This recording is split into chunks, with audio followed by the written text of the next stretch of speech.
Hello sir. నమస్తే అండి. ఈరోజు సీఎం జగన్మోహన్ రెడ్డి గారు మచిలీపట్నంలో సిద్ధం సభలో మాట్లాడుతూ చాలా బేలతనంగా మాట్లాడారు. అధికారులందరినీ మార్చేస్తున్నారు, నా మీద నన్ను చంపేయాలని చూస్తున్నారు, రకరకాలుగా ఆరోపణలు చేస్తూ డబ్బులు కూడా పంచనివ్వట్లేదు, ఇది ఎన్నికలు సజావుగా జరగనిచ్చేలా లేరు, వీళ్ళందరూ కలిపి నా మీద కుట్ర చేస్తున్నారు అంటూ ఓటమిని ముందే అంగీకరించుకున్న విధంగా ఆయన స్పీచ్ సాగింది. ఒకటి, జగన్మోహన్ రెడ్డి దొంగేడుపులు ఏడుస్తా ఉన్నాడు. ఓకే, ఒకప్పుడు ఏమన్నాడు తెలుసా, నా వెంట్రుకు కూడా పీకలేరు అన్నాడు. తర్వాత సింహం సింగిల్గా వస్తుందన్నాడు. తర్వాత ఇంకొక మాట అన్నాడు, ఏమన్నాడు తెలుసా, why not 175, why not Kuppam, why not Mangalagiri, why not Tekkali, why not Hindupur అనే రాగాలు తీశాడు. అప్పుడు ఏంట్రా ఇట్ అంటా ఉన్నాడు అనుకున్నాం. మళ్ళీ వచ్చి నేనే కొట్టేసిన అన్నీ అన్నాడు. జనాలు కూడా ఏంటో లేరా జగను అంటా ఉన్నాడు అనుకున్నారు. తీరా ఎన్నికలు వచ్చే కొంది స్వరం మారింది. అదేవిధంగా దొంగేడుపులు స్టార్ట్ చేశారు. మీ బిడ్డ ఒంటరివాడైపోయాడు అంటా ఉన్నాడు. ఎక్కడ ఒంటరివాడివి నువ్వు? ఈరోజు సాక్షి ఉంది, భారతిరెడ్డి ఉంది, అవినాష్ రెడ్డి ఉన్నాడు, ఇంతమంది నీ తోటున్నారు, నువ్వు ఒంటరివాడివా? మళ్ళీ అంటాడు పేపర్లు లేవు అని. ఈ చేతిలో సాక్షి ఉంటుంది, సాక్షి ఛానల్, సాక్షి పేపరు, కానీ పేపర్లు లేవని చెప్పి దొంగ నాటకాలు ఆడాడు. ఇప్పుడు ఏమైందంటే ఈయన చుట్టూ ఒక కోటరీని నిర్మించుకున్నాడు. ఇదేంటి, వీళ్ళ మనుషుల్ని, వీళ్ళ అనుచరుల్ని, ప్రతి ఒక్కరిని, సిఎస్ కాడ నుంచి డీజీపీ కాడ నుంచి అందరినీ పెట్టుకున్నాడు. వాళ్ళంతా ఒకే సామాజిక వర్గం వాళ్ళు.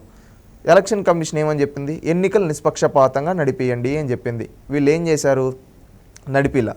ఇప్పుడు వరకు జరిగిన సంఘటనలో ఎన్నికల కాడ ఎక్కడ వీళ్ళు అన్ని ఎలక్షన్ కమిషన్ పెట్టిన కోడ్ని ఉల్లంఘిస్తూ జగన్మోహన్ రెడ్డికి ఫేవర్గా చేస్తున్నారు. ఎలక్షన్ కమిషన్ ఏం చేసింది, అందరినీ సస్పెండ్ చేసి నొక్కింది. ఏం జగన్మోహన్ రెడ్డి తొత్తా ఇదేమన్నా? ప్రజాస్వామ్యంలో అందరూ సమానమే, జగన్మోహన్ రెడ్డికి తొత్తులుగా పనిచేద్దని అని చెప్పి నొక్కారు. తీసిపారేస్తే ఈరోజు భయం పుట్టుకునేసింది. ఈయనేమనుకున్నాడు, నా కోటరీతో వెళ్తే నేను గెలిచిపోతాననే మైండ్ సెట్లో ఉన్నాడు. ఇప్పుడు ఆ కోటరీని మొత్తం ఎలక్షన్ కమిషను వాళ్ళ బాధ్యతగా ఇలాంటి ఒక పార్టీకి సేవ చేసే ఐపీఎస్ఎల్ని ఐఏఎస్ఎల్ని సస్పెండ్ చేసేసారు, ట్రాన్స్ఫర్ చేశారు. ఆ విధంగా చేయడంతో వీనికి వణుకు పుట్టింది, వెన్నులో వణుకు పుట్టింది, ఓడిపోతున్నాడు. ఇంకా పోల్ మేనేజ్మెంట్ ఎక్కడ చేస్తాడు? రేపు డబ్బులు మస్తుంటే పోయి ఫట్ అని కొడుతారు. రేపు జగన్మోహన్ రెడ్డిని చంపపైన కొట్టిన అడిగే దిక్కు లేదు. ఎందుకు తెలుసా మీకు చంపపైన కొట్టేదంటే? ఒకసారి గుర్తు చేస్తా, 1996లో ఆయన పేరు ఉమేష్ చంద్ర అనుకుంటా, అవును, రాజశేఖర్ రెడ్డిని పంచులోడ తీసుకొట్టినాడు, తెలుసా మీకు? అది అప్పట్లో బయటికి రానివ్వలేదు కొంచెం, ఎందుకంటే ఆ రోజు రాజశేఖర్ రెడ్డి ఒక స్థాయిలో ఉన్న వ్యక్తి కాబట్టి ఆ రోజు ఓడిపోయే స్థితి నుంచి లాస్ట్లో ఎవరో కాళ్ళు పట్టుకొని ఎంపీగా గెలిచాడు, తెలుసు కదా మీకు. అలాంటి వ్యక్తి కుటుంబం నుంచి వచ్చింది. ఈ రోజు జగన్మోహన్ రెడ్డికి అదే గతి పట్టబోతా ఉంది. అదే నిన్నటి వరకు 175 స్థానాలు నాయే, 30 సంవత్సరాలు నేనే సీఎం అన్న వ్యక్తి ఆయన ధైర్యం ఏంటంటారు? ఈ పోలీసులు అరాచకాలు, ప్రతిపక్ష నాయకుల్ని, కార్యకర్తల్ని చంపేయటం, బెదిరించడం, దొంగ ఓట్లు వేయించుకోవడం, ఈ ఆలోచనలో ఉన్నాడా మొన్నటి వరకు?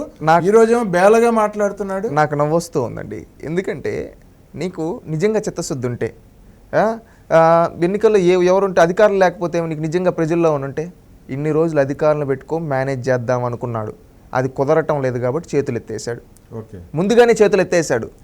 ఈరోజు అతను క్లియర్ ఇండికేషన్ ఇచ్చేశాడు వాళ్ళ పార్టీ వాళ్ళకి, నేను ఓడిపోతున్నాను, మనం అందుకే ఇంకా ఏం చేసేది లేదు, ఇంకేం ఖర్చు పెట్టద్దని అందరూ ఆగిపోండి, ఎంతటితో అంతా ఎక్కడ వాళ్ళు అక్కడ సర్దుకోండి, నేను సర్దుకుంటా ఉన్నాను, బయటికి వెళ్ళిపోవడానికి మీరు సర్దుకోండి, 13వ తేదీ ఈవినింగ్ అంతా అందరం చెక్కేద్దాం అని చెప్పి ఇండికేషన్ ఇచ్చేశాడు వాళ్ళ పార్టీ వాళ్ళకి.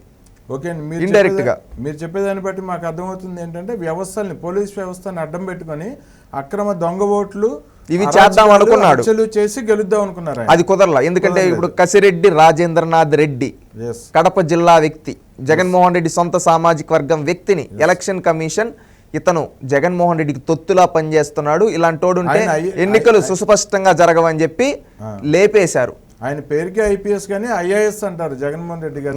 జగన్మోహన్ రెడ్డి ఏమన్నా ఐఏఎస్ అంటారు, అందుకే లేపు పారేశారు. రేపు నిష్పక్షపాతంగా ఎన్నికలు జరిపించడానికి ఎలక్షన్ కమిషన్ తీసుకున్నదాన్ని మేము గౌరవిస్తూ ఉన్నాం. అదే విధంగా ఇంకొక అతను ఉన్నాడు, జవహర్ రెడ్డి. ఆ రెడ్డిని కూడా లేపేస్తే రాష్ట్రంలో ప్రశాంతంగా ఎన్నికలు జరుగుతాయి, ప్రజలు నిష్పక్షపాతంగా చోట్లేస్తారు, ప్రజాస్వామ్యబద్ధంగా ఎన్నుకోబడతారు, ఈ జగన్మోహన్ రెడ్డి ఇంటికి పోతాడు. ఓకే, థ్యాంక్ యూ అండి, ధన్యవాదాలండి.